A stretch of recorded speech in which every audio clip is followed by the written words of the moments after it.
High guys, welcome to our channel and welcome to our new blog. आणि जर तुम्ही पुष्पकला शोधत असाल तर पुष्पक इथे ड्राईव्ह करत आहे. हाय तरी बोल. हाय. आजचा ब्लॉग थोडा खास आहे कारण आज आम्ही परत भटकंतीला चाललोय. आम्ही कुठे जाणार आहे हे आम्ही तुम्हाला ब्लॉग मध्ये पुढे जाऊन दाखवू. आणि आमच्या सोबत आमचे आज फ्रेंड्स पण आहे. ही आहे माझी खूप जुनी मैत्रीण, खूप जवळची मैत्रीण Sampada. Hello guys, we are here Bangalore. ट्रिपला जायचं आणि खादडायचं नाही असं होणार नाही म्हणून आम्ही ऑन द वे एक ब्रेकफास्ट स्टॉप घेतला. आमच्या नेहमीच्या ब्रेकफास्टच्या ठिकाणी आम्ही मस्तपैकी ब्रेकफास्ट करून घेतला.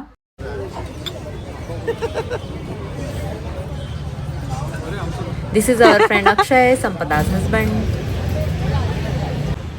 आमचा ब्रेकफास्ट वगैरे आता झालेला आहे आणि आता आम्ही परत ऑन द वे जातो आहे. अजून पण आम्ही तुम्हाला जागेचं नाव सांगणार नाही आहे, पण ती जागा खूप सुंदर आहे. So stay tune. या, इट्स आर्किटेक्चरल मार्बल. सो सांगू नको. संप्या पुण्यावरून बँगलोरला इतका खर्च करून बँगलोर बघायला आली आणि हे असं झोपून ती बँगलोर बघत आहे. थोडं ऊन होतं आणि डिहायड्रेटेड फील होत होतं म्हणून आम्ही अजून एक स्टॉप घेतला नारळ पाणीसाठी. नारळ पाणी कसं थंड असेल. पूर्ण वेळ झोपल्यानंतर संपदा उठली आता नारळ पाणी पिण्यासाठी. फोटो थोडी आहे, व्हिडिओ आहे.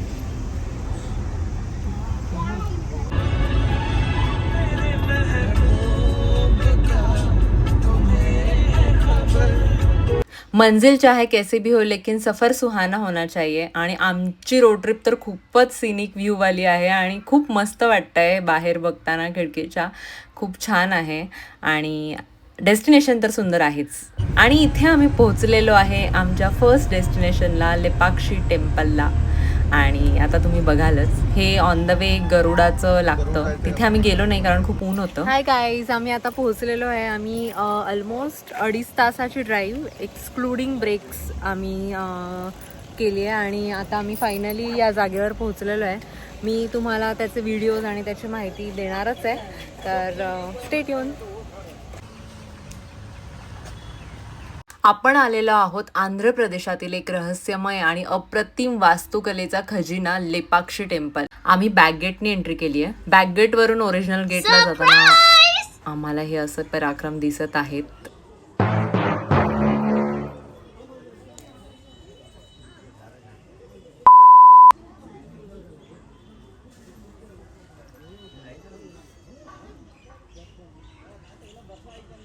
हे आहे ओरिजिनल मेन गेट या मंदिराचं आणि इथून आम्ही आता आतमध्ये चाललो आहे.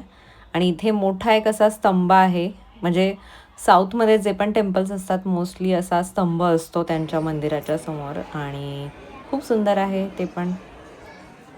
लेपाक्षी मंदिरामध्ये इतिहास, रहस्य आणि कला यांचं जबरदस्त कॉम्बिनेशन आहे आणि यातलं एक रहस्य काय ते मी तुम्हाला दाखवणारच आहे. तोपर्यंत तुम्ही हे सुंदर नक्षीकाम बघा त्या खांबांवरचं. आणि इतकं सुंदर, म्हणजे फोटोमध्ये किंवा व्हिडिओमध्ये इतकं छान नाही दिसत आहे पण रिअलमध्ये खरंच खूप छान आहे. मंदिराच्या गाभाऱ्यामध्ये कॅमेरा अलाउड नाही आहे, त्याच्यामुळे मी मूर्तींचे वगैरे फोटोज घेतलेले नाही आहेत. आणि हे आहे ते रहस्य ज्याच्याबद्दल मी बोलत आहे. हा खांब जमिनीला स्पर्शच करत नाही आणि तरीसुद्धा 500 वर्षांपासून हे मंदिर तसंच उभं आहे. आणि हा हँगिंग पिलर, लटकणारा खांब या मंदिराचं सगळ्यात मोठं रहस्य आहे. इथे ही छोटीशी मुलगी बघत आहे की खाली ते खरंच लटकत आहे. गुगलनुसार हे मंदिर 16व्या शतकात विजयनगर साम्राज्यात बांधण्यात आलं होतं आणि भगवान शिवाला समर्पित असलेलं हे मंदिर वीरभद्र मंदिर म्हणून या नावाने ओळखलं जातं. या मंदिराचं वैशिष्ट्यच हे आहे की यातला जो एक खांब आहे तो पूर्णपणे जमिनीला टेकलेलाच नाही आहे. आणि ते कसं शक्य आहे 500 वर्षांपासून हा खांब बिना हवेत कसा तरंगतोय खरंच माहिती नाही. हे भारतातलं असं मंदिर आहे जिथे सायन्सलाही चक्रावलं आहे की हे असं पॉसिबल कसं आहे. मी गुगलवर अजून पण बघितलं की इथे रामायणामध्ये जटायूचा पाय पण इथे पडला होता असं म्हणतात. आणि इथे मला ओढणी काढावीशी वाटली आणि मला चेक करायचं होतं खरंच तो हवेत आहे की असंच आहे, म्हणून मी फक्त व्हेरीफाय करते. पण खरंच तो हवेत आहे, ते व्हेरीफाय झालं आहे. आणि मी इथून खाली बघत आहे की खरंच तो तरंगतोय हवेत की नाही आणि तो खरंच तरंगतोय गाईस. आणि इथे आमची फोटोग्राफी सुरू झालेली आहे. या सुंदर मंदिरात फोटो नाही काढले असं तर होणार नाही. मग आम्ही खूप छान छान मस्त फोटो काढले, गप्पा मारल्या आणि खूप छान वाटलं. आणि इतक्या दिवसांनी माझी मैत्रीण भेटली आहे तर गप्पा मारणं तर होणारच ऑफकोर्स. मंदिराच्या मागच्या साईडला अशी खूप मोठी शिवाची पिंड आहे आणि ती खूप भव्य आणि सुंदर दिसत आहे.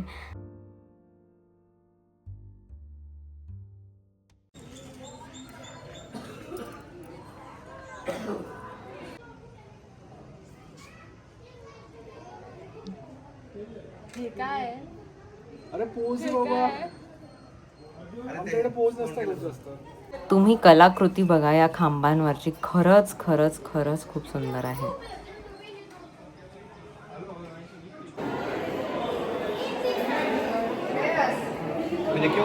जाता जाता ही फुलं दिसली म्हणून या फुलांचा पण एक शॉट घेतला.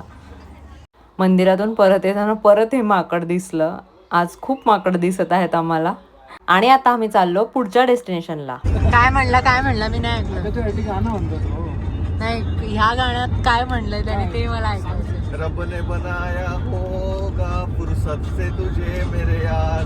म्हणजे देवान तुला असं वेगळं काढलं होतं आणि तुला फुर्सतनं असं कार्व केलं होतं आणि मग नंतर तुला या जमिनीवर पाठवलं होतं माझ्यासाठी. म्हणजे काय होतं, पुढे जाऊन तू पुष्पकचीच होशील, त्याच्यासोबतच लग्न करशील, असं माझं म्हणणं होतं. मस्त सिनिक व्ह्यूज एन्जॉय करत आता आम्ही चाललोय आमच्या नेक्स्ट डेस्टिनेशनला. हाय गाईज, आता आम्ही आमच्या नेक्स्ट लोकेशनला पोहोचलो आहे. ते नेक्स्ट लोकेशन आहे आदियोगी आणि आम्ही तुम्हाला दाखवतो की तिथे काय काय आहे. इथे आदियोगीची खूप भव्य एक मूर्ती आहे आणि संध्याकाळच्या म्हणजे गोल्डन आवरमध्ये ती खूपच छान दिसत आहे. आणि संध्याकाळच्या हवेमध्ये आम्ही मस्त बसून ते बघून एन्जॉय करत आहे. आणि आता आम्ही परत जायला निघालो. 7 वाजता आदियोगीचा शो असतो पण आम्हाला उशीर होईल म्हणून आम्ही तो न बघताच पुढे गेलो. पण तुम्हाला टाईम असेल तर नक्की बघा, तो पण खूप छान आहे.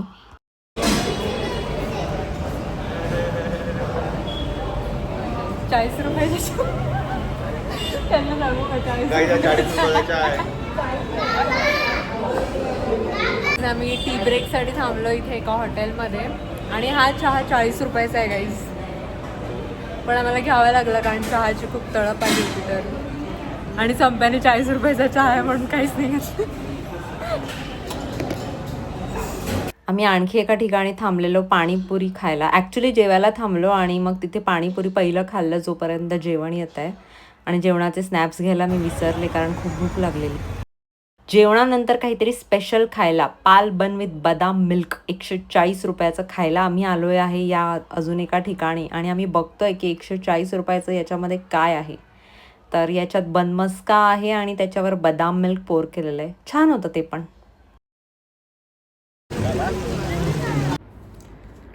Hello guys, hi guys, we are back.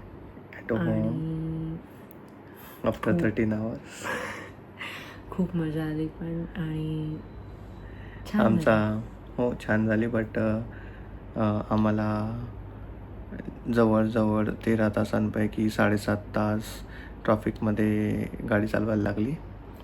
But it's fine. We were chit chatting and all. Now it has become a habit. आणि मजा आली पण मग गप्पा मारून झाल्या. आणि आम्ही खूप खाल्लं त्याच्यामुळे आता I don't have any energy. We are going to sleep. आता 12 वाजून गेले आणि आमचा नेक्स्ट व्लॉग पण लवकरच येणार आहे. तो Yes. पण ट्रिपचा असणार आहे. आम्ही 3 days ट्रिपला जाणार आहे. कुठे कसं ते पुढच्या ब्लॉगमध्ये तुम्हाला कळेल. So stay tune for the next vlog also and subscribe us.